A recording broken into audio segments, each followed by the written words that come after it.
자, 에큐메니즘의 세 번째 시간입니다. 세 번째 시간에는 그 마르크스주의와 관련해서 좀 이야기를 해야 되겠어요. 그래서 우리가 에큐메니컬 운동 그리고 그 기독교적인 입장에서 볼 때 이 막시즘을 어떻게 좀 봐야 되는지, 마르크스주의를 많이 다룰 수는 없지만 우리가 보기에 어떤 점이 중점적으로 문제가 되는지 그걸 보도록 하죠. 자료를 보면서 진행을 하겠습니다. 성서적 종말론을 추구하는 에큐메니즘, 하나님 없는 종말 사상과 종말론 없는 기독교. 1949년 중국의 공산화를 계기로 온 세계는 본격적인 냉전 체제로 접어들었다. 중국의 공산화 이후로 세계교회는 가장 넓은 선교 현장이던 중국 대륙을 일궈말았다. 공산화되면서 선교사가 전부 추방되죠. 자, 선교를 위해서 중국 대륙만큼 많은 인적 물적 투자가 이루어진 적도 없었다. 중국에서 철수한 선교사들이 온 세상 다른 선교지로 재배치됐을 때 선교의 비관적인 분위기도 그들과 함께 전파될 수밖에 없었다. 냉전 시대를 휩쓸던 공산주의 유토피아니즘은 강력하게 종말론적이었다. 기독교의 선교가 서구 중심적 우월감 속에 진행되는 동안에 마르크스주의는 계급 없는 이상사회라는 무신론적 종말 사상을 내걸고 온 세상을 급속하게 점령해갔다. 그런 종말 사상이 짧은 시간 동안에 온 세상을 점령해간 것은 성서적 종말론을 소홀히 여겼던 서구 기독교에 대한 하나님의 심판이라는 의식이 공감대를 형성해갔다. 종말론이라는 것은 목적론과 같은 것이다. 여러분들 그 장래 희망이 있는 사람은 지금 좀 심심하고 지금 좀 어렵더라도 열심히 노력해서 장래 때문에 살아가죠. 그 유토피아를 만들겠다고 현재 좀 나쁜 짓 하면서 뭐 혁명을 하고 부르주아를 탁도하면서라도 윤리적인 부담감을 감수하면서라도 장래 유토피아를 이루면 된다. 뭐 그것도 일종의 종말론적이에요. 그러니까 목표하는 그 미래에 의해서 현재를 살아간다. 그러니까 뭐 구태여 영어로 말을 만든다면 future oriented라는 거. 그러니까 현재가 좀 힘들더라도 근데 이제 현실 위주로 살아가는 사람은 현재 잘 사는 대신에 미래는 별 관심이 없으니까 미래는 문제가 되겠죠. 그 교회가 현재의 부흥이나 현실적인 권세에 집착할 때 그건 종말론적이지 못한 거예요. 근데 이제 그 마르크스주의는 그 미래 유토피아, 계급 없는 사회. 그래서 현재에는 여러 가지 부담감이 있고 나쁜 짓도 하고 하더라도 그쪽으로 가자. 종말론적이죠. 이런 그 두 개가 대비되는 그런 구조인데, 자, 종말론적이라는 것은 목적론과 같은 것이다. 예수 그리스도를 통하여 하나님께서 목적하시는 바의 완성이 바로 기독교 종말론이다. 그 교회는 삼위일체 하나님께서 목적하시는 하나님의 일을 위한 도구가 되어야 하는 것이다. 그렇지만 제도적 타성과 세속적 가치관, 제도적 타성이나 세속적 가치관은 현실주의죠. 현재를 위주로 하죠. 개종을 쫓아가던 교회들은 성서적 삶의 방향, 이게 종말론으로부터 이탈하게 되었고 그 결국 올바른 종말론을 외면하고 살아온 것이다. 그러니까 현실적인 어떤 그 물질적인 부와 제도적인 성장 이런 걸 추구할 때는 now, here가 중요하죠. 그래서 종말론적이지 못해요. 방향을 잃게 된다는 뭐 그런 얘기인데, 그 다음에 교회는 어디로 왔으며 어떤 목적을 향해 살아가는 것인가? 선교는 어떤 근원에서 유래하며 무엇을 궁극적인 목표로 삼는가? 서구 중심 기독교의 선교는 그 근원과 목적을 소홀히 여기며 살아온 것이 아닌가? 그러다가 결국 종말로 없는 기독교가 하나님 없는 종말사상, 하나님 없는 종말사상은 막시즘이죠. 이하여 중국 대륙 선교지에서 내쫓긴 것이 아닌가? 그런 식의 에큐메니칼 신학은 본격적인 종말론의 시대로 들어서야만 했다. 그러니까 이거는 잘못됐다. 그래서 에큐메니칼 운동 쪽에서 이런 기독교가 종말론을 회복해서 그 무신론적인 종말론이 세계를 점령하는 시대에 기독교는 왜 성서적 종말론을 소홀히 여기느냐 이런 얘기를 한 셈이에요. 그러한 종말론적 목적론적 개념으로서 미션 데이가 전면에 부각되기 시작한 것이다. 그래서 사실 미션 데이가 처음에 이렇게 개념이 떠오르기 시작할 때는 이런 막시즘의 문제라든가 교회가 방향을 잃고 있다는 그런 것에 대해서 어떤 대안 제시 같은 맥락이라고 볼 수가 있어요.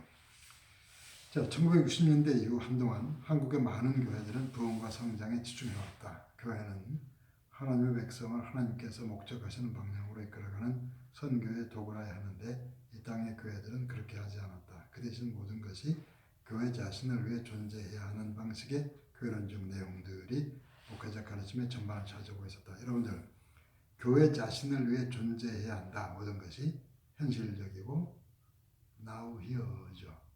근데 종말론과 하나님의 나라를 위해서 간다고 할 때는 그 무엇도 자신을 위해 존재하지 않아요. 하나님의 나라를 위해서, 미래를 위해 존재하죠. 여러분, 그 어머니는 말이죠. 자신을 위해 살지 않기 때문에 어머니라고 해요. 어머니는 자신의 아이들을 위해서 살아야 한다는 의미이기 때문에 어머니라는 말 자체가 목적론적인 이름이고 종말론적인 이름이에요. 아이들이 어르신인데 어머니가 자기 치장하고 자기 먹는 데만 바쁘면 어머니답지 못하죠. 종말론적이지 못한 어머니예요. 그러니까 위대한 이름들은 종말론적인 내용을 가지고 있어요. 혁명가라고 할 때도 나쁜 혁명가도 있지만 좋은 의미의 혁명가는 그 변화의 미래를 위해서 현실에 지금 나는 내던질 수 있다는 얘기 아니겠어요?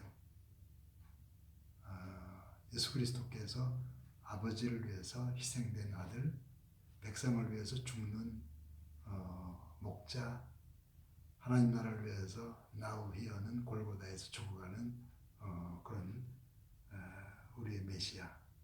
철저하게 종말론적이고 희생적이죠. 근데 교회는 지금의 붐, 뭐 이런 거라든가 지금의 권세, 그러면 이건 종말론적이지 않아요.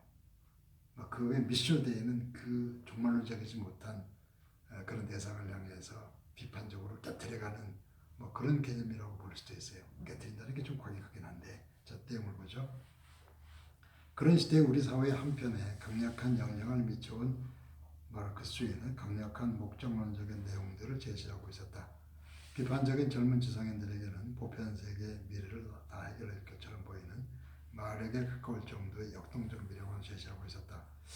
우리나라가 이제 특히 일제시대의 3.1운동 이후에 3.1운동 때의 기독교 강대국들이 적극적인 협조를 해줄 것으로 기대했는데 그렇지 않을 때 러시아 쪽에서의 그 사회주의적인 그 혁명적인 흐름에 상당히 기대감을 많이 걸었었어요. 그리고 그 마르크스주의는 현실 비판 같은 데는 좀 아주 파격적이죠. 그 젊은 지성인들은 상당히 빠져들었고, 뭐 그때는 막시즘에 대해서 모르면 지성인들의 대화에 끼지 못했을 정도였다고 생각이 돼요. 그래서 신학 공부하면서도 많은 사람들이 한동안 막시즘에 빠져들죠. 거기서 나오지 못해가지고 은연중에 그 공부를 하면은 그 영혼 중에 많은 내용이 무신론적 그런 좌파적인 내용을 가지고 있는 사람들이 있고, 하여튼 기도하는 영성보다는 그쪽에 내용을 많이 가진 사람들이 신학교에서 많이 가르치기도 하죠. 그 다음 내용 보세요. 한국의 젊은 비판적 지성인들이 하나님 없는 종말 사상에 붙들려가는 동안에 한국 교회는 목적론이나 종말론에는 관심 없이 부흥 성장 그리고 교회 건축, 자기중심적 내적 문제에 치중했던 것이 아닌가. 그래서 그러니까 여기까지 내용을 보시면 왜 막시즘의 종말론적인 내용이 한국 교회에 그 치명적인 타격이 됐고 또 그 막시즘의 내용이 우리에게 긍정적으로 제시하는 건 뭐냐? 종말론적인 목적론적 의식을 일깨워서 거기에 대처해가는. 그러니까 어떤 의미에서 보면은 막시즘의 내용의 어떤 부분까지는 교회를 위해서 필요했다고 볼 수가 있겠죠. 근데 그것이 이제 그 무신론적인 핵심적인 내용까지 신학 안에 들어온다면 그건 문제가 되는 것이고, 그리고 막시즘의 여러 가지 방법론 자체가 신학을 점령하게 되면은 신학은 메마른 사회학의 종류로 다룰 수도 있고 해서 상당히 예민하고, 그래서 그 사회학적인 안목도 깊이가 없이는 이걸 신앙과 조화를 이루어서 그 도움되도록 그 막시즘의 내용을 흡수하기는 어려워요. 그렇기 때문에 적당한 지점에서 그 사회학적인 쪽에 마음이 경도된 상황에서 신학하는 경우가 꽤 있죠. 자, 그래서 이번 그 과제는 자주 듣지만은 우리가 체계적으로 정리되어서 알기가 어려운 게 막시즘인데 어떤 자료든지 좋습니다. 자료를 3가지 이상을 찾으면서 막시즘에 대해서 정리를 하세요. A4 1.5페이지 정도로 잘 쓰든 못 쓰든 내가 막시즘을 찾아서 연구해본다 해서 너무 잘하지 않아도 좋습니다. 그래서 한번 직접 그 A4 반씩 그러니까 자료를 한 3자료 정도 뭐 10든 뭐만 10든 사역적인 자료든 신학적인 자료든 마르크스주의에 대해서 좀 이렇게 한 3개 정도를 조사해서 그 리포트를 내시죠. 좀 전에 그 말씀드린 그런 과제하고 해서 준비했다가 여러분들에게 단체 카톡방이든 뭐든 해서 이렇게 그 제출할 통로를 마련해 보도록 하겠습니다. 그래서 이런 식으로 해서 에크메 거론동에 나오는 주제 몇 개를 다룬 다음에 그다음 포괄적으로 쭉그 전체적인 역사를 다루고 그러면서 복음주의를 제시하고 뭐 그러면서 이제 진행해 가도록 하죠. 수고하셨습니다. 오늘은 여기까지 하겠습니다.